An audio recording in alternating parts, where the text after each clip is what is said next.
Hi, I'm Jeff Terrell with Jeff Terrell Fitness. We're going to continue on with our hip flexor stretching. So after we've done some static stretching, we're going to get into some more active stretching. So one of the favorites I like to do with these is a half kneeling hip flexor stretch. So we're just going to line up, ankle under the knee, about 90 degrees of that front knee. Make sure this back knee is directly underneath our hip. Toes can be dug in.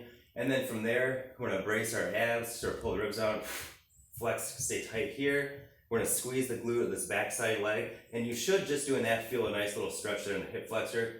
And then from there we can drive the hips forward just a little bit, and then rock back, drive forward a little bit, keeping the tension on the glute and the abs. You'll see a lot of people do these hip flexor stretches, and they'll sort of do one of these, and you'll see a big range of motion. The thing is that back femur only is going to have about 15 degrees of hip extension. So when you see these big ranges of motion happening, what people are doing is they're compensating through their lumbar spine and extending. We want to keep that flat, keep that pulled down. So we're really focusing on that hip flexor.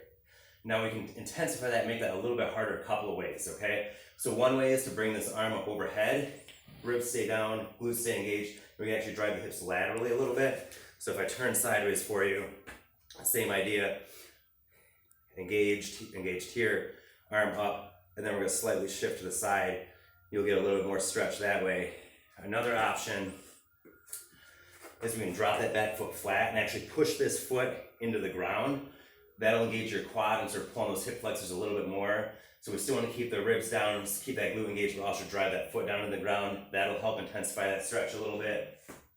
Last option is to elevate that back foot up on a box. You can also use like a chair, but again, you'll get more stretch on the quad then. Still pull the ribs down, glute engaged.